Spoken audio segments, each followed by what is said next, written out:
मानो तो मौज है वरना समस्या तो हर रोज़ है। आपका तीसरे दिवस में स्वागत है जी।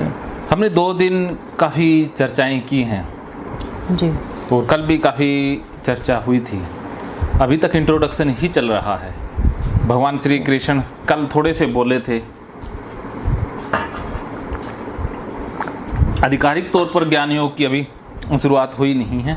आज भगवान श्री कृष्ण पहले अर्जुन का मुख्य डर मरने मारने का उसे दूर करेंगे।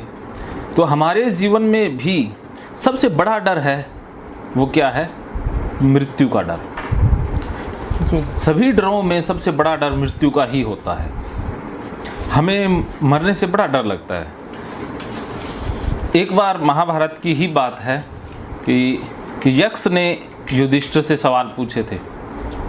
काफ़ी सवाल थे, वो महाभारत में वर्णित है। उसमें से एक सवाल था कि सबसे बड़ा आश्चर्य क्या है। तब उन्होंने बताया था अभी सबसे बड़ा आश्चर्य है कि इंसान दूसरों की मृत्यु को देखता है, लेकिन वो ये अंदाज़ा नहीं लगा पाता है कि मुझे भी मरना है। वो अपनी मृत्यु को याद नहीं रखता है, उसे दूसरों की मृत्यु याद रह जाती है। जैसे हम जाते हैं शमशान घाट जाते हैं, जला के भी आते हैं, उस समय कुछ देर के लिए मन में विचार आएंगे कि सब कुछ यहीं रह जाना है, लेकिन घर आते ही वही धक्काशाही शुरू। तो मैंने और विकास जी ने प्लान बनाया है इन्हीं दिनों कि हम कुछ दिन शमशान घाट में रहेंगे, वहाँ रहेंगे मुर्दों के बीच। वहाँ पर कितनी शांति है, अंत में तो हमें वहीं जाना है जी। तो जब ज़्यादा परेशान हो, ज़्यादा दुखी हो ना, तो एक चक्कर शमशान घाट का लगा लें कि दुख चिंता या परेशानी लेकर के भी कुछ बनना नहीं है, आना तो यहीं है। तो क्यों ना यहाँ तक यात्रा करें तो खुशी खुशी करें। तो जो इंसान शमशान घाट में रेगुलर जाता है तो वो इंसान दुखी नहीं हो पाएगा, क्योंकि उसे पता है मर तो जाना ही है। तो इसीलिए मैं और विकास जी जाएंगे, एक दिन वहाँ रहेंगे कुछ दिन, और वहाँ वीडियो भी बनाएंगे। हमारा तो यही काम है। हाँ जी, हाँ जी। हाँ, तो यहाँ ढाणी 400 में भी है वो शमशान घाट। तो मैं आगे से निकलता हूँ तो ज़रूर देखता हूँ कि मेरी जगह यहाँ ही होगी बगल में, शायद, पक्का नहीं है, पता नहीं कहाँ जला दिया जाए। काफ़ी लंबा टाइम हो सकता है, लेकिन और बाकी अगले पल का भी नहीं पता। हाँ, पता नहीं है। तो हो सकता है कि पता नहीं लाश, किसी को लाश मिले ना मिले, लेकिन लगता है कि यहीं आना होगा। तो अब देखो वहाँ तक पहुँचना है, चाहे सिकंदर हो, सिकंदर ने दुनिया जीत ली जी, लेकिन पहुँचा वही। तो हम सब की जो अंतिम यात्रा है वो वहीं तक की है। तो हमें ऐसा नहीं है कि ये विचार है, मृत्यु का जो विचार है हमें डराता है या उदास करता है। ये उदास नहीं करता है, ये हमें बैलेंस में रहना सिखाता है, अहंकार को वश में रखना सिखाता है कि इससे फिर हमारी उम्मीदें, हमने जो किया या हमें जो ईगो है ना कि मैं कुछ हूँ, तो वो टूट जाता है कि कुछ भी नहीं है। ये शरीर जिसको इतना श्रृंगार के रखते हैं, लेकिन इसकी भी राख बन जानी है, मिट्टी बन जानी है, पता ही नहीं चलना। तो इसीलिए एक बार मृत्यु को जी लें। जब इंसान का सामना मृत्यु से हो जाता है तो फिर उसके अंदर से डर तिरोहित हो जाते हैं, खास करके डिप्रेशन। तो मृत्यु से आमना सामना करें तो एक बार अपनी मृत्यु को ही देख लें कि हम मर ही चुके हैं, मरने के बाद क्या होगा। हमें लगता है ना कि मेरे बगैर बहुत कुछ हो जाएगा, कुछ नहीं होगा। ऐसे दुनिया ऐसे ही चलेगी।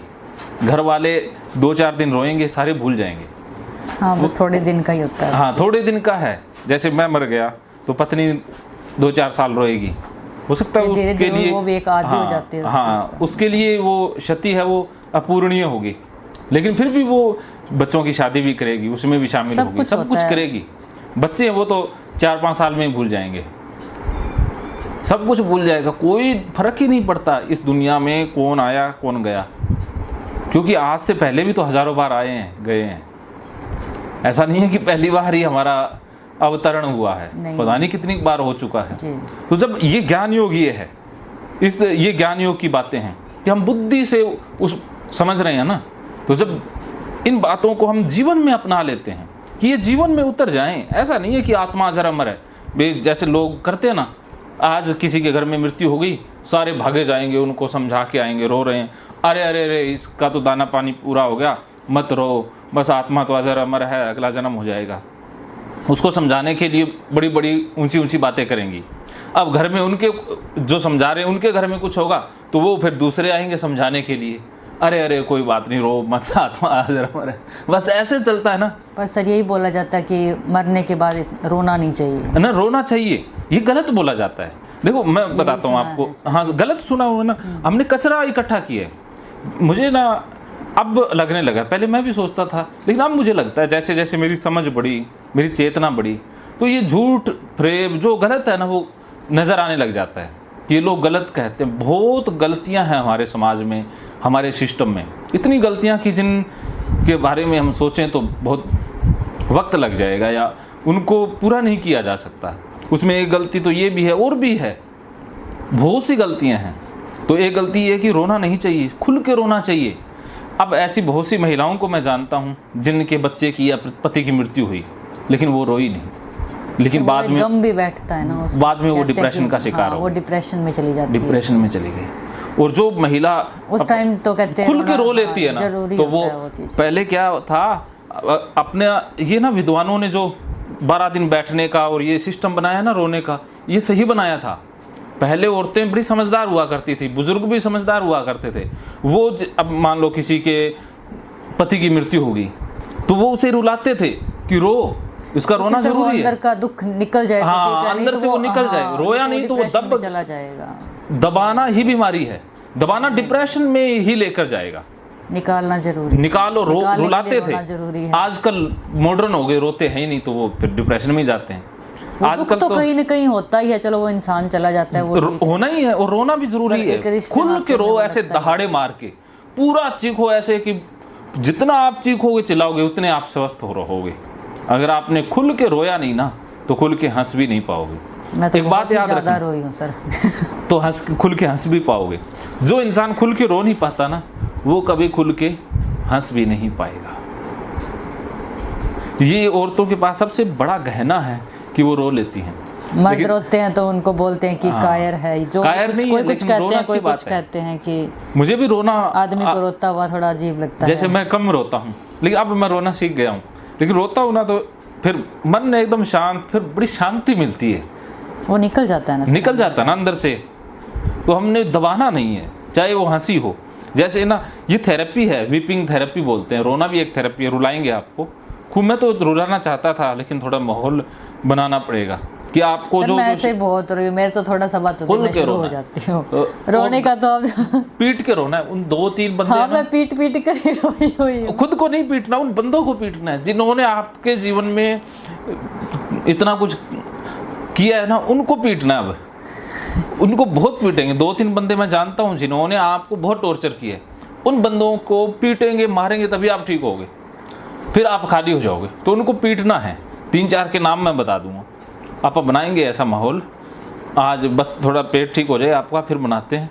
फिर उनको पीटना और गाली निकालनी है ऐसी कि मन में जो जो भाव उस समय थे, कुछ कहना चाहते थे, नाक तोड़ देते, तो तोड़ना ही है उनका नाक। ये देखो, जिन घरों में छोटी छोटी लड़ाइयाँ हो जाती है ना, उन घरों में बड़ी लड़ाई नहीं होती।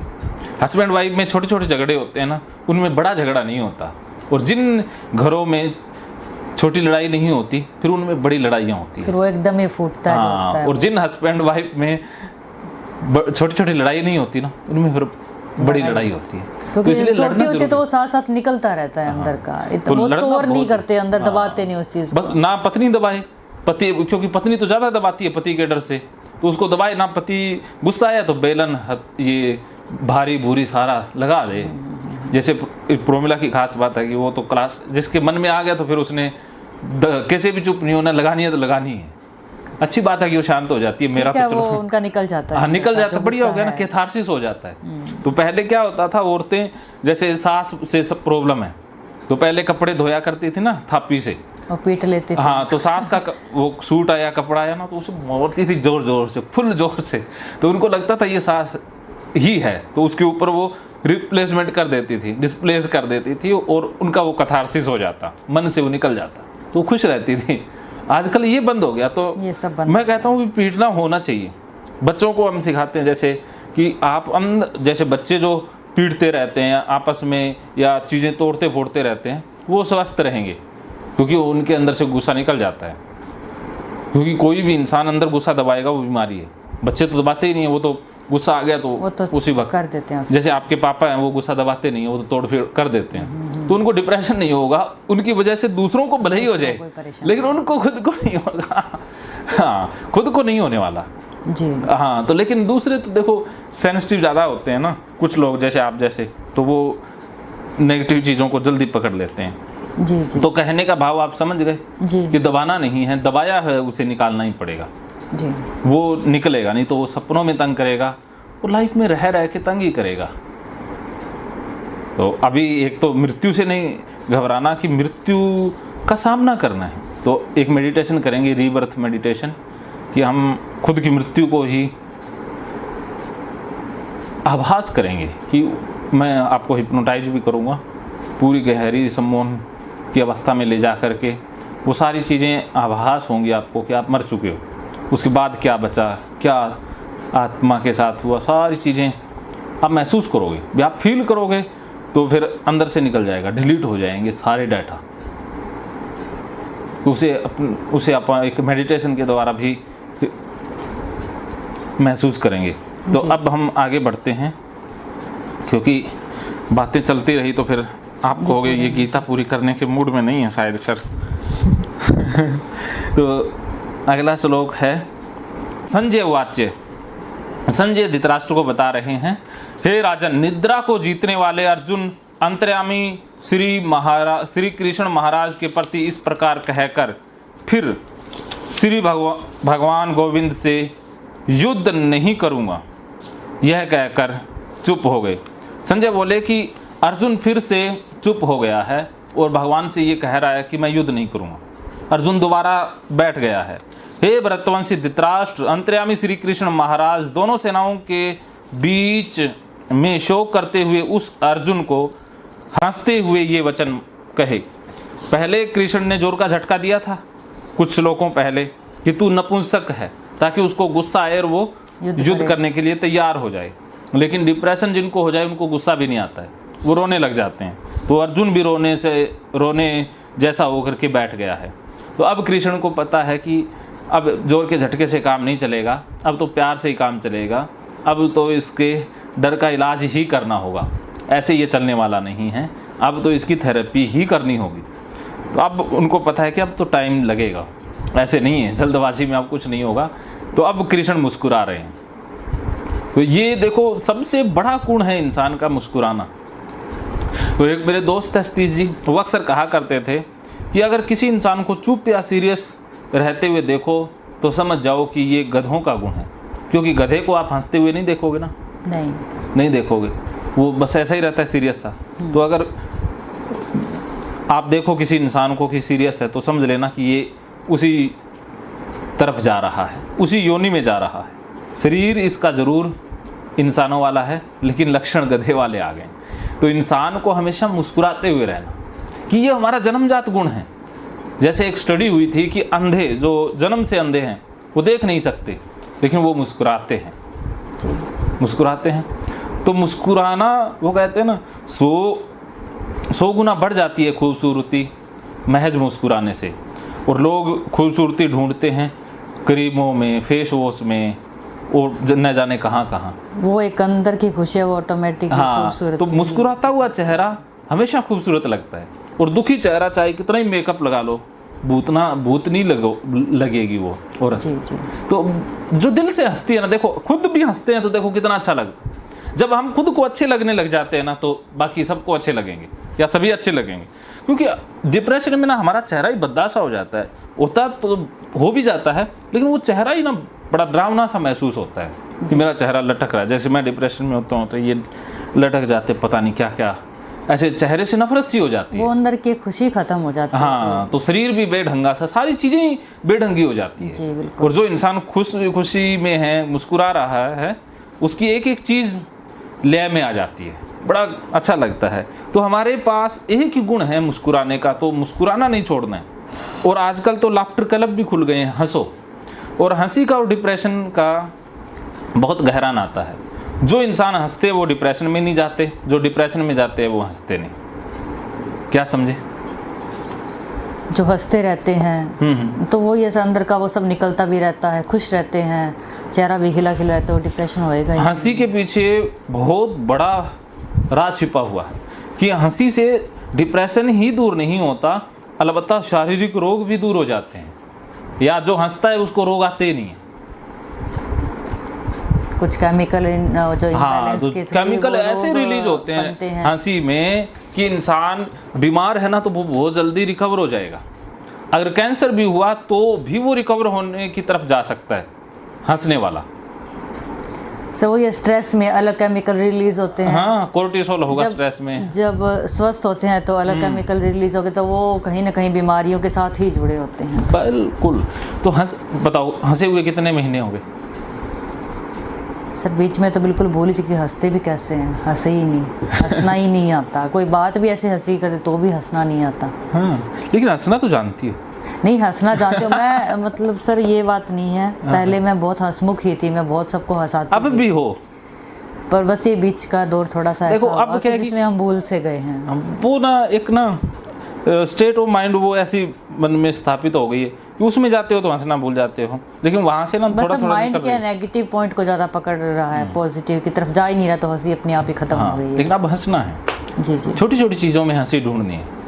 पूरा हरियाणवी लोग तो वैसे ही ज़्यादा हंसते हैं, हम तो घर में सारा दिन चलता ही हंसी मजाक है। जी बिल्कुल। देखो हर गम को हंसी में उड़ाते ही जाएंगे ना तो ही फायदा है, वो सीरियस लेके फायदा नहीं है ना, खुद का भी नुकसान, सबका नुकसान है। तो हंसना बुद्धिमत्ता है, तो सबसे बड़ी बुद्धिमत्ता अगर कोई है तो वो हंसना ही है। जी, तो आज से ही एक प्रण ले लें कि हंसेंगे जरूर, रोएंगे नहीं। रोना वो अलग बात है, लेकिन मायूस या सीरियस नहीं लेनी है इस जीवन को, हंसना है। तो बताओ, हंसने के लिए आप क्या करोगे? आप सर मैं ऐसे ही हंस लूँगी। क्या हंस के दिखाओ, ऐसे नहीं। इनको दे दीजिए, मैं रखती हूँ। देखो हंसी अपने आप आती है। अपना कई बंदे ही ऐसे होते हैं जिनसे बात करके अपने में ही खोए रहते हैं, सिर्फ वो अपने में, अपने तक ही वो उस चीज़ को सीमित रखते हैं, और कुछ है कि दूसरों तक का भी वो करते हैं। फिर एक बार स्टॉप करो क्या सर इसको? हाँ, चलने दो। आप तो आते ही, आप तो भी कुछ नहीं देते, खा पी के आई थी मैं तो। धीरे धीरे खाते रहना, ये हमारा फर्ज है, अतिथि देवो भव। सर हम तो वैसे ही मान लेते हैं, बहुत कर दिया। तो आपको लगेगा ऐसे काउंसलर डॉक्टर नहीं होते, हम तो ऐसे है ना, पहले काम करते हैं उससे ज़्यादा खा पी लेते हैं। देखो यही साथ जाएगा, साथ यही जानिए। वो तो है, मनोवैज्ञानिक है तो एक चीज़ से इलाज नहीं होता, सारी चीज़ें इलाज करती हैं मिलके, है ना। आपको ये चीज़ भी थोड़ा सा ऊपर उठाएगी, यहाँ से भी फायदा होगा, चीज़ें मिलकर के इलाज करती है ना। ये तो है, टीम वर्क है। एक चीज़ पे तो वो है कर नहीं सकते। हाँ, तो आप खुल के रहो, खुल के हंसा करो बस। हंसने से कॉम्प्रोमाइज़ नहीं करना, हंसने को रोकना नहीं है। वैसे तो आप हंसमुख ही हो, वैसे ही आप तो ज़्यादा ही चुलबुले से ही हो। सर मैं लिटरली बहुत हंसती थी, एक मैं, मेरा हाँ कॉमेडी टाइप ही सवाल था, मैं सबको हंसाती रहती थी, मैं उछलती कूदती रहती थी। और क्या, अब बोलना बंद नहीं करना है। आप शानी होगी ना, कुछ ज़्यादा शानी होगी, समझदार होगी। देख लो, समझदारी का परिणाम डिप्रेशन है। तो अब बेवकूफ़ बनना है, वापस लौटना है। आगे भी गलत दिशा में बढ़ गए ना, जैसे आपने जर्मनी जाना है लेकिन चल पड़े पाकिस्तान की तरफ, तो नहीं पहुंचेंगे ना। तो पता लगा पाकिस्तान जा करके भी गलत आ गए, तो वापस तो मुड़ना पड़ेगा ना। तो अब वापस आ जाओ कि जो जिस रास्ते पर जा रही थी वो रास्ता ठीक नहीं है, अब वापस आ जाओ। इंडिया तो वापस आ गए हो, लेकिन मन को भी वापस ले आओ, मन से वापस आ जाओ। देखो हम इंसानों से मिलते हैं, जुलते हैं, सब कुछ ज़रूरी है ज़िंदगी में, लेकिन कुछ इंसान ऐसे हों ज़िंदगी में जो निस्वार्थ भाव से हमारे साथ जुड़े हों, जो हमें हंसा दे, तो उन इंसानों की कोई कीमत नहीं है। मैं भी एक सीरियस इंसान ही हूँ, मैं कुछ ज़्यादा, लेकिन मेरे जीवन में कुछ इंसान ऐसे हैं जैसे को दिल से छोड़ दो, ऐसे छोड़ दो जैसे अब गठरी उतारते हैं ना। जैसे इंसानों के ना अब सिरों पर बोझ है ना, वो गठरी है, वो पास्ट की होती है, तो पास्ट की गठरी को हमें छोड़ना होगा ना। तो पास्ट चेंज कर सकते हैं, उसको साथ साथ लेकर चलते हैं, तो सिर्फ उस पर हंसो कि कुछ बेवकूफ़ियाँ मुझसे हुई, कुछ उससे हुई, कि दोनों ही बेवकूफ़ थे, उसको भी स्वीकार कर लें या माफ़ कर दें, एक ही बात है। लेकिन कोई बात नहीं, वो उसकी प्रवृत्ति। अब हमारी प्रवृत्ति तो खाना बदोश लोग होते हैं ना, घूमना फिरना, जो आपको अच्छा लगता है वो आप एक बार ज़िंदगी में ज़रूर करें। डिप्रेशन नहीं रहेगा, चेंज हो जाएगा सारा सिस्टम। नहीं, मैं ऐसे घूमने का मुझे शौक रहा है, मैं घूमी भी हूँ, ऐसी बात नहीं है। बस अब घूमोगे ना, लेकिन बिना इच्छा के, बस ऐसे ही घूमना, बिना पर्पज़ की, कोई बोझ नहीं, वापस आने की भी जल्दी नहीं, जब वक्त ले आए। तो ऐसे शांत जगहों पर बस ऐसे पेंटिंग बनाओ, जैसे आप कहीं बैठ गए, चाहे राजस्थान का टिल्ला पसंद है, चाहे पहाड़ की बर्फ़ पसंद है, वहाँ बैठ गए, पेंटिंग आप नहीं बना रहे हो, बनाते बनाते शाम होगी, आगे जी हैं। वो उस चीज़ के एक पास में, एक नेचर के पास जितना वो रहते हैं, उसका भी बड़ा बहुत फर्क पड़ता है। देखो, आपके पास सब कुछ है, मैं आपको लकी मानता हूँ। चलो, आपको खाने के लाले नहीं हैं, आपके पास इतना पैसा है कि आप अगर नहीं कमाओगी तो भी आप कर सकती हो। तो आपके पास आप बैठ के कुछ महीने खुद के लिए निकाल लो।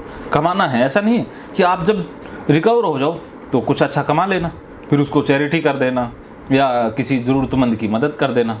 फिर कुछ दिन के बाद लगे थोड़ा सा बोझ हो रहा है तो मारो छुट्टी, निकल जाओ, अपने लिए टाइम निकालो, अपने लिए टाइम निकालते रहो।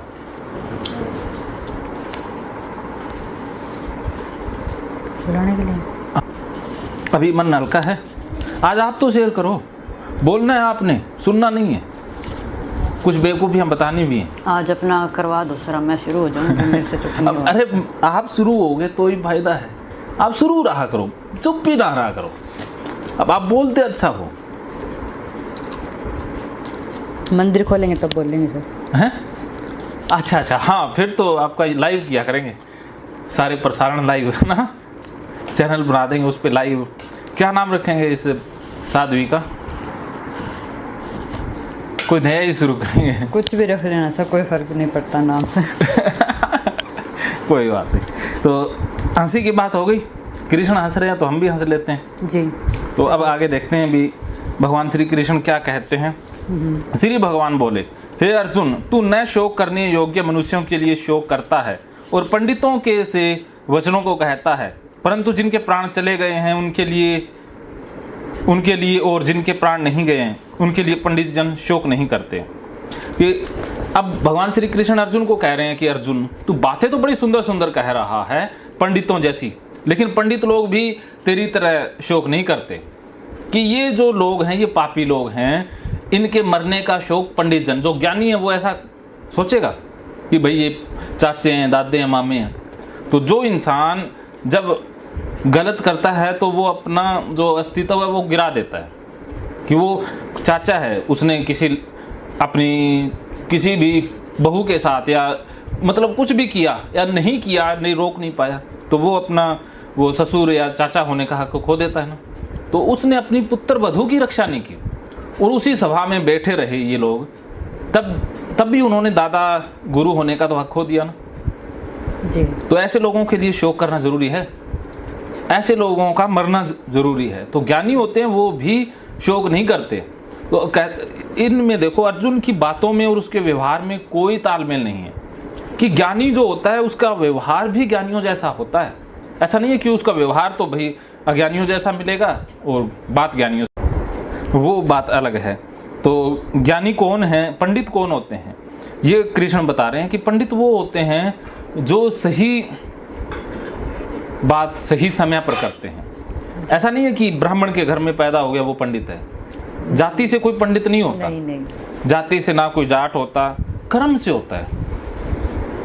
कर्म किसके क्या है, इसमें आगे आएगा कि कर्मों से ही इंसान की पहचान होती है कि ये क्षत्रिय है, ब्राह्मण है, वैश्य है या कसाई है या क्या है, वो कर्म बताते हैं। जाति से कोई लेना देना नहीं। जाति का भी तो जो ईश्वर के घर में तो कोई जाति भेदभाव ये सब है ही नहीं, ना कोई धर्म। ईश्वर ने बनाई ही नहीं है, ईश्वर ने वर्ण बनाए हैं।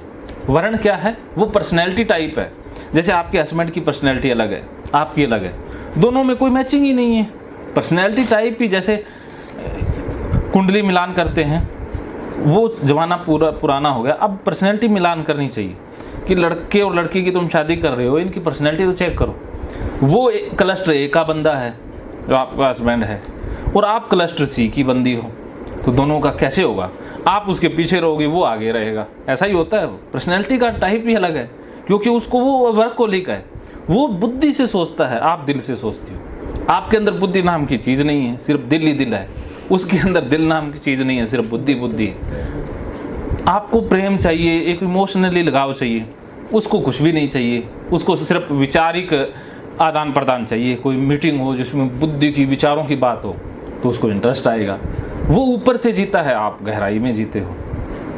उसको बाहर की चीज़ें बहुत अट्रैक्ट करती है, सारी चीज़ें इकट्ठी करना उसको अच्छा लगता है। आपको कुछ नहीं चाहिए, प्रेम चाहिए। चाहे गरीब हो, चाहे झोंपड़ी हो, प्रेम चाहिए। तो आपकी पर्सनैलिटी ऐसी है। अगर आपकी पर्सनैलिटी होती बी ग्रुप वाली, फिर मैं हो जाता, खड़ा दाड़ा भी हो जाता। कुछ लड़कियां, जैसे मैं लड़कियों से संपर्क बढ़ाता हूँ उसकी पर्सनैलिटी देख करके। कुछ लड़कियां ऐसी होती है कि जिनको मैं बहन जी कह करके भाग जाता हूँ, पैसे दे कि इनके साथ कुछ भी दोस्ती बढ़ाई तो ज़िंदगी नरक बन जाएगी। पर्सनैलिटी होती है ना, जैसे बॉर्डरलाइन होती है, स्टोनिक होती है, नार्सिस्ट होती है, एंटी सोशल होती हैं। तो लड़कियों की भी बहुत सारी पर्सनैलिटी होती है, लड़कों की भी होती है। तो गड़बड़ तो ये हुई कि पर्सनैलिटी मैचिंग नहीं हुई, कोई बात ही नहीं है। जी, क्या समझे? पर्सनैलिटी के पीछे ही ये सारा चीज़ें हैं। हाँ, तो आपको अब समझना है कि उसकी पर्सनैलिटी अलग है, स्वीकार करना होगा। अब बताओ, अमरूद है, क्या वो सेब बन सकता है? नहीं, वो तो अब अगर अमरूद से एक्सेप्ट करो कि तू सेब बन जा, सेब बन जा, जब वो बन ही नहीं सकता, तो आप गलती आप कर रहे हैं ना। हाँ, उसके पीछे माथाफोड़ी करने से खुद का ही नुकसान कर रहे हैं। हाँ, तो इसीलिए आपको उनसे उम्मीद नहीं रखनी चाहिए। पूरी नहीं हो पाएगी, क्योंकि उनके अंदर है ही नहीं, वो पैटर्न ही नहीं बने, वो सिस्टम में वो पुर्जा ही नहीं है उनके। सभी इंसानों में सभी चीज़ें नहीं होती ना। वही जन्म के समय सब अपना अपना अलग अलग कुछ लेकर ऐसे। हाँ, पर्सनैलिटी अलग अलग होती है, सबकी अलग अलग होती है।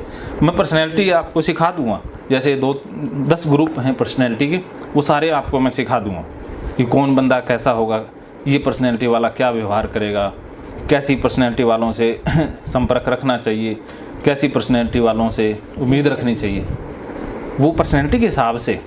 कुछ बंदे मैं ऐसे भी जानता हूँ जो जान देने को भी तैयार रहेंगे, उनको कुछ नहीं चाहिए, वो जान भी दे देंगे, पैसे भी नहीं चाहिए।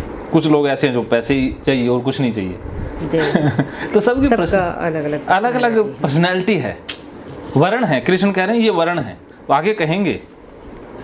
तो न तो ऐसा है कि मैं किसी काल में नहीं था और तू नहीं था, अथवा ये राजा लोग नहीं थे, न ऐसा है ही है कि इससे आगे हम सब नहीं होंगे। तो ये भगवान श्री कृष्ण बहुत बड़ी बात कह रहे हैं कि हम हमेशा से थे, हमेशा हैं, हमेशा रहेंगे। अर्थात अर्जुन का सबसे बड़ा डर यही था कि ये मर जाएंगे। तो इस डर को दूर करने के लिए ये श्लोक कह रहे हैं कि वो हमेशा से थे। अर्थात आप देखो, आप हमेशा से थी, क्या आप मानती हो? अब जैसी हूँ नहीं, अब जैसी तो अब जैसी नहीं, इस धरती पर, इस ब्रह्मांड में आप थी, हमेशा ही रहेंगी। हाँ, कैसे? आत्मा तो अमर है। आत्मा नहीं, सुनी हुई बातें बिल्कुल नहीं। आत्मा नाम की चीज होती नहीं, ये झूठ है। सुना है कि आत्मा अमर होती है। सुनी, अर्जुन ने भी सुनी हुई थी। हाँ, हमने तो कौन सा देखा है? हाँ, तो हमने अमर है कि नहीं सुन लिया है। सुनी हुई बातों से झोली नहीं भरती, सुनी हुई बातें इलाज नहीं करती। जो अनुभव होता है वही होता है। तो अब देखिए, आत्मा ना होती ना परमात्मा होता है। ये भी मैं कंसेप्ट आपका क्लियर कर दूंगा कि आत्मा परमात्मा कुछ नहीं है। ये सिर्फ मनोवैज्ञानिक आधार पर इंसान को दिलासा देने के लिए बनाए गए हैं। दिलासा, क्योंकि आदमी मरने से डरता है, तो उसको ऐसा कुछ चाहिए ताकि वो एक उम्मीद में जीता रहे, या थोड़ा सा संतावना मिले कि इस शरीर के बाद भी जीवन तो है, आत्मा तो है। तो उसको थोड़ा सा साहस मिलता है, संतावना मिलती है, तो वो जी लेता है। अगर उसको ये कोरी सच्चाई पता लग जाए कि मरने के साथ सब कुछ खत्म, कुछ भी नहीं बचेगा, तो कुछ इंसान इस झटके को बर्दाश्त नहीं कर पाते हैं।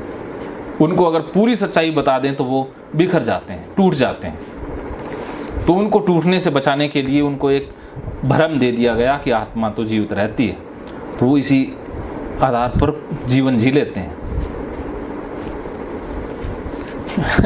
सही है। पितरों का कंसेप्ट भी ऐसा ही बना। पितर नहीं होते कुछ भी, आप मानती होंगी, लेकिन आज मैं आपका क्लियर कर देता हूँ। तो राम भाई एक बार आप खाना खा लो, फिर हम खाना खाएंगे ना, फिर आप यहाँ काउंसलिंग कर रहे हैं। तो खाती है। थोड़ा सा ले लो आप, हम बस 11:30 बजे नीचे आ रहे हैं। अच्छा 11:30। हाँ उस समय फिर हाँ, हम खाना खा लेंगे, फिर आप यहाँ अपनी काउंसलिंग कर लीजिएगा, ठीक है? ठीक। तो हुआ क्या कि देखो, पितरों का कंसेप्ट शुरू क्यों हुआ, जैसे पितरों की बात आई है ना, हाँ, वो इसलिए आया कि देखो एक पत्नी का पति चला जाता है, अब पत्नी के लिए सहन करना मुश्किल है। वो कैसे जिएगी? नहीं जी सकती ना, जी टूट जाएगी वो। रीमैरिज का पहले कोई प्रावधान नहीं था, नहीं ऐसा तो था ही नहीं। दोबारा शादी नहीं कर सकती, बच्चे कैसे पालेगी? नहीं पाल सकती। तो फिर ऐसे बोलते हैं पितर बन के तुम्हारे साथ है। हाँ, वो पत्नी जी लेती है, बच्चों को पालती है, परवरिश हो जाती है, उसको अनजाना सा एक साथ मिलता है कि मेरा पति मेरे साथ है नहीं, लेकिन होने का एहसास है। वो एहसास असली होने से भी ज़्यादा पावरफुल होता है। जी। आपके पति वैसे हैं, लेकिन जिनके पति नहीं है और उनको लगता है कि पितर हैं, तो वो ज़्यादा खुश रहती हैं, उनको ज़्यादा ताकत महसूस होती है कि वो ताकतवर भी हैं और अच्छा भी करते हैं, तो उनके अंदर कॉन्फिडेंस ज़्यादा मिलता है। वाह जी वाह, कितनी अच्छी बात होगी ना। तो ये मनोवैज्ञानिक आधार पर कितना फायदेमंद कंसेप्ट हुआ। लोग तो पितर देवता भी उसको के रूप में भी पूजते हैं और सब देखा है ना सर, ये सब ये मनोवैज्ञानिक है। मैं पहले तोड़ता था लोगों की भ्रम, लेकिन जब मैं मनोविज्ञान का स्टूडेंट बना, फिर मैंने भ्रम तोड़ना बंद कर दिया। क्योंकि अगर मान लो मैंने पितर का वहम निकाल दिया, कोई जी रहा है तो मैंने उसकी खुशियाँ छीन ली ना, मैंने अपराध कर दिया ना। तो मैं सच्चाई उन्हीं को बताता हूँ जो सच्चाई सहन करने के काबिल हो, जो सच्चाई सहन करके बिखर जाए, उनको सच्चाई कभी भी बतानी नहीं चाहिए। ऐसा हम करते हैं ना, जैसे अब घर में किसी की कोई बीमारी हो गई, मृत्यु हो गई, तो अपन धीरे धीरे बताते हैं ना, एकदम से तो नहीं जाके सीधा ही बोल देते हैं कि सच बोलेंगे, सच के सिवा कुछ नहीं बोलेंगे, युधिष्ठिर की तरह। तो वो सब कुछ सच भी नहीं होता, सच नहीं बोलना, परिस्थितियों के हिसाब से भी बड़ा वो। हाँ, तो इसीलिए देखो, हम जी तो अपने भ्रमों में ही रहे हैं ना। भी मैं गीता को मानता हूँ या मैं हिंदू, ये है तो एक बड़ा भ्रम। दूसरा है कि हम सारी जिंदगी अपने सोच में जी रहे होते हैं, ना मुझे असली का पता, ना आपको पता, ना किसी को भी नहीं पता। हो सकता है कि ये सारी बातें हम बस अपने अपने वो बिलीफ के लिए कर रहे हो, कि मैं जो मानता हूँ वो बता देता हूँ, आप मानते हो आप बता देते हो, सारे ऐसी तो राम कहानी कर रहे हैं। तो ये देखो, अंतिम सच्चाई तो ये है कि किसी को कुछ नहीं पता, सारे लठी चला रहे हैं।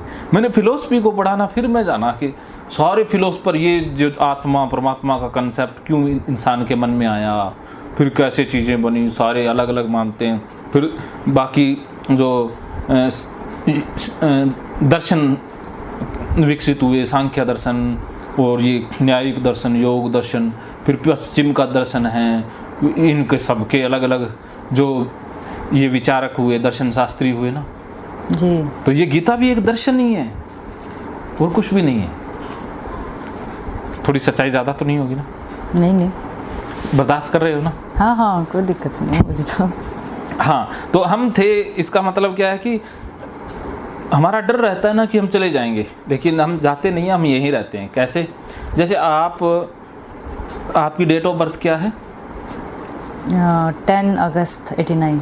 89 से पहले आप थे या नहीं थे? मुझे तो पता ही नहीं सर। थे आप? कहाँ थे? 89 से पहले तो मैं अपनी माँ के पेट में थे ना। थे ना, आप ही थे ना वो? जी हाँ, तो इसका मतलब आपका जन्म तो पहले ही था। हाँ, तो क्या माँ के पेट से पहले आप नहीं थे? उससे पहले तो पता नहीं कौन से थे। वो जो शुक्राणु कल बात की थी, वो शुक्राणु आप ही थे ना? आपके पिता के अंदर थी ना? जी जी, थे तो आप ही ना वो? जी। क्या उससे पहले नहीं थे? वो जो शुक्राणु किससे बना? खून से ही बना ना? जी, तो जी, खून में थे ना? क्या उस खून से पहले नहीं थे? थे ना? खून किससे बना? खाने पीने से बना? तो हम खाने अनाज में थे ना? तो अनाज से पहले कहाँ थे? धरती में। हाँ, और आज से 50 साल बाद कहाँ होगी? धरती में होगी। बस यात्रा कहाँ से कहाँ तक की है? पृथ्वी से पृथ्वी तक। बस। तो फिर बीच में ये डिप्रेशन कहाँ से आ गया? तो ये ज्ञान की बातें ऐसी होती हैं। तो ऐसे ही कृष्ण कह रहे हैं कि हम सभी थे, अलग अलग रूपों में थे। जैसे जीवात्मा इस देह में बालकपन, जवानी, वृद्धावस्था, वैसे ही अन्य शरीर की प्राप्ति होती है। उस विषय में धीर पुरुष मोहित नहीं होते। अर्थात जो जान लेता है कि अरे ये संसार का चक्कर है, वो कहते हैं ना सृष्टि का नियम है जो चल रहा है कि आज हम पैदा हो गए, कल को मर जाएंगे, फिर पैदा होंगे, फिर मर जाएंगे, सारी चीज़ें ऐसे ही चल रही हैं। आत्मा ना मरती, अर्थात जो चेतना है, जैसे चेतना क्या है कि एक गुण है इस ब्रह्मांड का, कि जैसे दो पदार्थ मिलेंगे तो उनके मिलने से एक चीज़ पैदा हो जाती है, एक नई चीज़। जैसे आप हाइड्रोजन और ऑक्सीजन को अलग अलग अनुपात में मिलाओगे तो क्या पैदा हो जाएगा? पानी भी पानी। बना सकते हैं। तो इसी प्रकार हमारे तत्व हैं, जैसे अग्नि, जल, वायु और ये आकाश, 5 आकाश को तत्व नहीं माना जाता, 4 ही तत्व हवा मानते भी हैं है। ज़्यादा। 5 तत्व भी मानते हैं, दर्शन है ना अलग, 4 वाक 4 तत्व मानता है। साइंस भी 118 तक पहुंच गई है, इससे आगे भी हो सकते हैं। हाँ, वो हाँ, ठीक है। तो देखो इनके कम्बिनेशन से ही सारी चीज़ें बनती हैं, जी अलग अलग अनुपात में। जी जी। किसी अनुपात में, जैसे एक अनुपात में कोई जो कोई भी चीज़ जहर भी बन जाती है और उसका अनुपात बदलते ही वो अमृत भी थेरेपी है। कि मैंने देखा डिप्रेशन में जो लोग जाते हैं वो जानवर पालने लग जाएं तो ठीक हो जाते हैं। जैसे लोग लड्डू को पालते हैं, वैसे कुछ लोग ना कुत्ते बिल्ली पाल लेते हैं। हाँ ये तो है। डिप्रेशन अब कम हो जाता बाहर का हम देखते हैं ना तो मोस्टली वो लोग जैसे इतने बच्चे वगैरह अकेले नहीं होते हैं ना करते हैं, वहाँ। तो वो कुत्ते आप वो लगभग देखोगे है। आप, तो उनका डिप्रेशन कम हो जाता है। क्योंकि अकेला ही इंसान है हाँ। वहाँ पर, अकेलापन बहुत ज़्यादा है। बहुत ज़्यादा है। तो ये निर्जीव जानवर है ना, उनके साथ बातें करता है और पलट कर जवाब भी नहीं देता है, तो एक लगाव हो जाता है ना। जी तो लगाव हो गया तो प्लेजर आने लगा, प्लेजर आने लगा तो डिप्रेशन गायब। समझ गए? ये भी थेरेपी है। तो ये मुझे क्या कि बच्चों के लिए लेके आया, मेरे को उसकी खुशी चाहिए ना, छोटे बच्चों। नहीं वो तो खेलते हैं, हाँ, अच्छा उनको- लगता है, क्योंकि- देखकर भी अच्छा लगता है हाँ, बच्चों को उसके तो साथ उसको खेलते खुश हो हुए। गया ना तो आपा ही खुश है ना, उनकी खुशी में ही है। तो इसीलिए नहीं उनको ऐसे तो ये भी बच्चा सा प्यारा है, अब ये बहुत नहीं। प्यारा है, तभी मैं लेके आया हाँ। कि प्यारा लगा मेरे को। तो क्योंकि बच्चों की खुशी खुश कर दिया आपा ने, तो हमें लगेगा, अपने को लगता है आपा ही खुश हो गए ना। जी हाँ, तो इसीलिए आप भी ऐसे छोटे मोटे प्रयोग कर लिया करो। तो हे कुंती पुत्र, सर्दी, गर्मी और सुख दुख को देने वाले इंद्रिय और विषयों के संयोग तो उत्पत्ति विनाशशील और अनित्य है, इसलिए हे भारत तू इसे सहन कर। इसमें बहुत बड़ी साइकोलॉजी की बात भगवान श्री कृष्ण कह रहे हैं कि जैसे देखिए गर्मी सर्दी, जी सुख दुख को देने वाले इंद्रियों और विषयों के संयोग। अभी हम बात कर रहे थे ना कि कॉम्बिनेशन की, उसी का ही कृष्ण यहाँ वर्णन कर रहे हैं कि जैसे इंद्रियों का विषय क्या है, जैसे इंद्रियां 5 हैं, उनके अलग अलग विषय है, और जब इंद्रियों का विषयों के साथ संयोग होता है तो क्या उत्पन्न होता है? इंद्रिय का विचार, सुख भी उत्पन्न हो सकता है, दुख भी। जैसे आँख इंद्रिय है, इसका विषय है रूप। जैसे ही सौंदर्य या सुंदर चीज़ दिखी तो क्या उत्पन्न हुआ? सुख सुख उत्पन्न हुआ। लेकिन कृष्ण कह रहे हैं ये भी अनित्य है, अर्थात ये मिट जाने वाला है।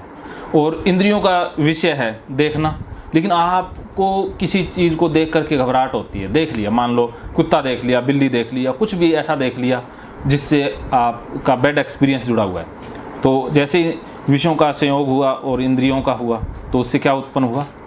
दुख उत्पन्न हुआ। लेकिन कृष्ण कह रहे हैं वो भी क्या है?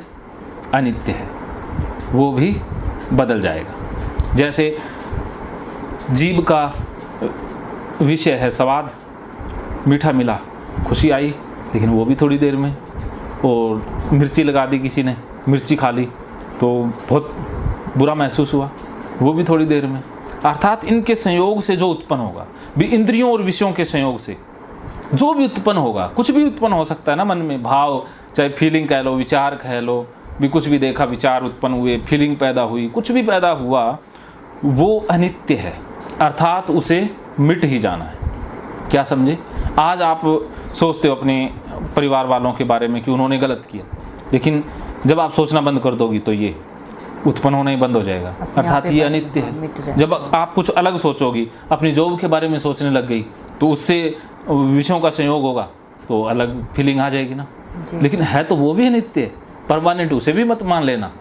हाँ, फिर वो अगर मिल जाती है तो फिर वो चीज़ें हम भूल जाते हैं पीछे हाँ, वाली। फिर उससे तो आगे ये- अगर कुछ और में चले गए तो फिर वो चीज़ें हाँ, छूट जाती हैं। लेकिन काउंसलर ज़्यादातर आधी बात बताएंगे, कृष्ण पूरी बात बताते हैं। वो कहेंगे कि बुरा छोड़ दो, अच्छे में खुश हो जाओ, अच्छा अच्छा करने लो, जो फीलिंग गुड हो जाएगी तो उसको पकड़े रखो।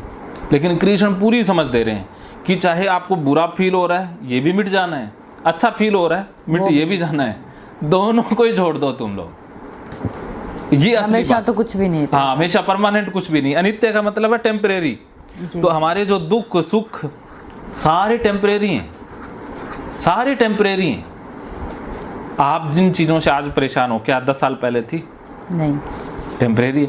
आज से हो सकता है महीने बाद आप, बहुत अच्छी भी हो हाँ, सकते हैं, उससे भी अच्छा हो सकता है जो हाँ। बहुत पास्ट में थे। हाँ, तो टेम्परेरी है ना। तो फिर क्यों नेगेटिव कंक्लूजन निकालना कि मैं तो ऐसी ही रहूँगी, पता नहीं मैं ठीक होंगी कि नहीं होंगी। तो कोई भी जजमेंट पास करना मूर्खता हो जाएगी।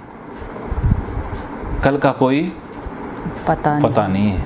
तो कल जो आप सोचती हो कि कल ऐसा होगा, कोई ज़रूरी नहीं है। अच्छा सोचती हो वो भी कोई पता नहीं है, बुरा सोचती हो उसका भी कोई पता नहीं है, दोनों ही टेम्परेरी है। तो धारणा बदल गई ना। जी बिल्कुल। जैसे एक बार क्या हुआ कि एक राजा था, वो महात्मा के पास जाता है और महात्मा को कहता है कि महात्मन, मुझे एक वाक्य में ऐसा मंत्र दीजिए कि अगर मैं दुखी हूँ तो मैं खुश हो जाऊँ, और अगर मैं खुशी में नाच रहा हूँ तो मैं शांत हो जाऊँ, बैलेंस हो जाऊँ। ऐसा एक ही वाक्य में आंसर दीजिए। तो उस महात्मा ने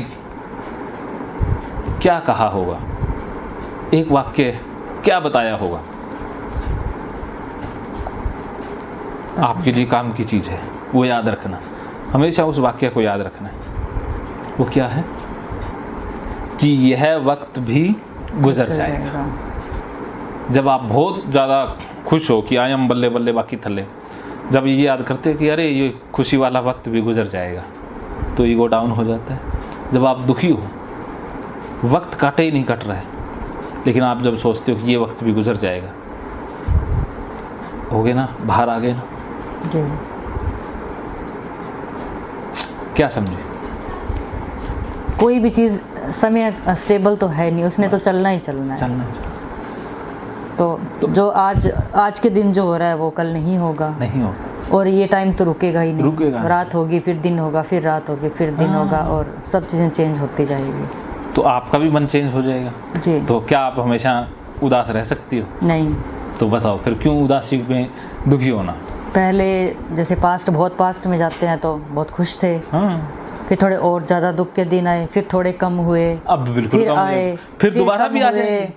कल को बच्चा हो जाएगा, उसकी पढ़ाई की चिंता आपको हो जाएगी। फिर वो चेंज हो जाएगा। एक हाँ, दुख के दुख बस किस वो- टाइप का है, वो एक दुख भी कई वो टाइप के हो सकते हैं। विषय और उनका वो मिलन है, वो चेंज होता वो रहेगा। चेंज हो जाएगा। कल को फिर बहू के साथ आज लड़ोगे। डिप्रेशन के कारण दुखी हैं, कल किसी और चीज के कारण हाँ, हो फिर जाएंगे। वो बच्चा- सुख भी होता है, थोड़ा बड़ा हो जाएगा, फिर आप काउंसलिंग सुख भी लोगी होगा। कि मेरा बच्चा पढ़ता नहीं है, मेरी बात नहीं मानता। वो तो सारा एक समय जो हाँ, है तो वो रहेगी बदलेगा। ना चीज़ें। इसका मतलब ये देखो, बाद में बदल सकती है ना चीज़ें। जी। फिर आप खुश हो जाओगी कि मेरे बेटे की शादी है, फिर आप दुखी हो जाओगी कि मेरी बहू है, ये तो जी। मानती नहीं है मेरा कहना।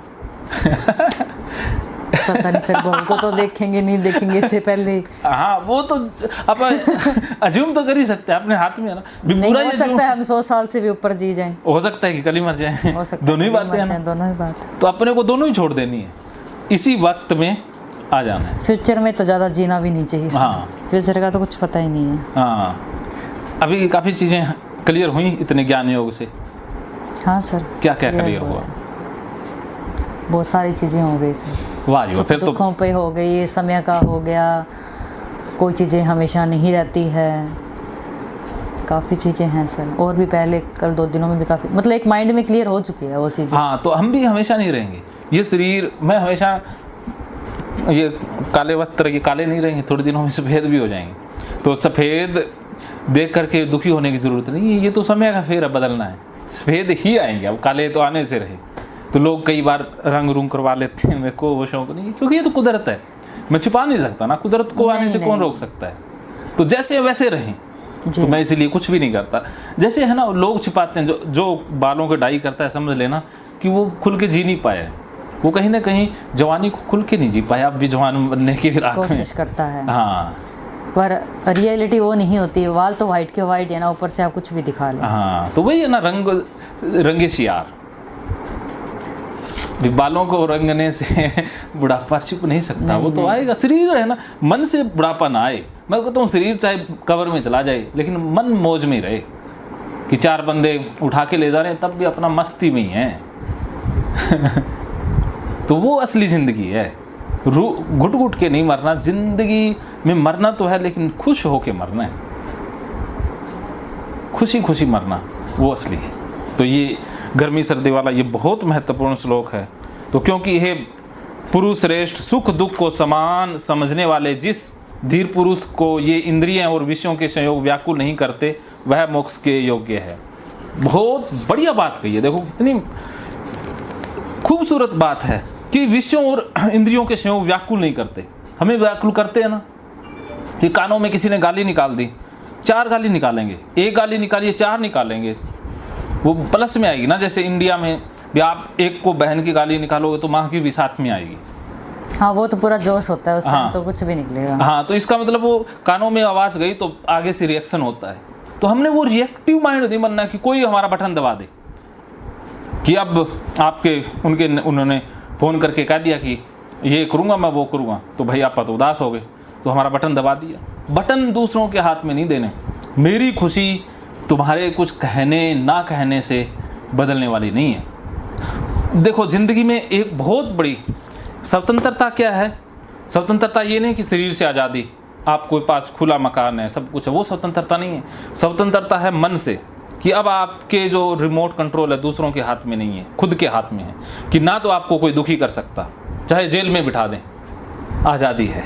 जेल में भी वैसे हैं, चाहे मंदिर में बिठा दें वैसे ही है। दुख कोई दुखी नहीं कर सकता, अर्थात मेरे ऊपर अब दूसरों की मालकियत बंद हो गई, अब मैं दूसरों का गुलाम नहीं रहा, अब मैं आज़ाद हो गया।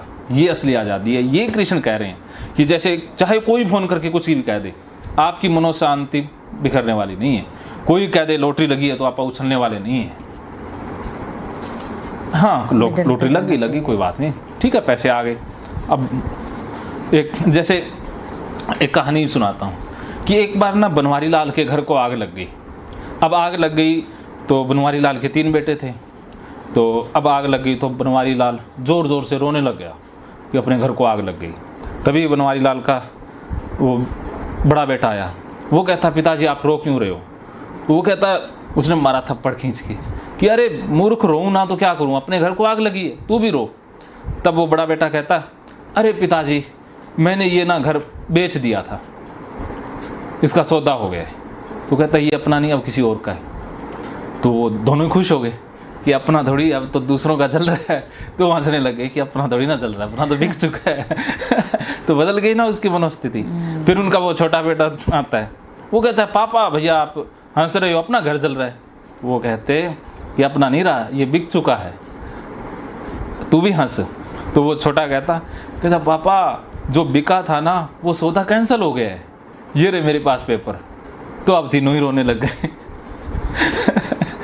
है ना, ऐसा ही है कि हम परिस्थितियां हमें जैसे चलाती है वैसे चलते हैं, लेकिन आज़ाद इंसान वो है जिसे परिस्थितियां नहीं चला रही। समझे, कृष्ण को कोई परिस्थिति नहीं चला सकती, वो अपनी मर्जी से चलते हैं, मालिक वो हैं, परिस्थितियों को बदलना जानते हैं, परिस्थितियों को अपने अनुसार चला देते हैं।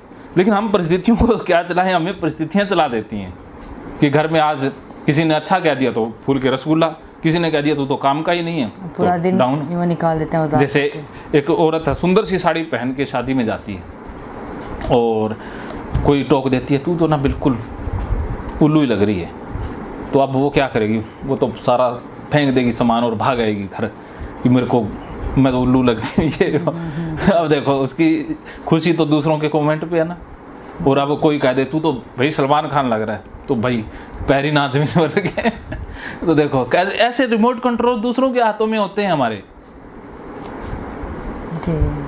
तो ये बात समझ में आ गई आपको? क्या समझ में आया?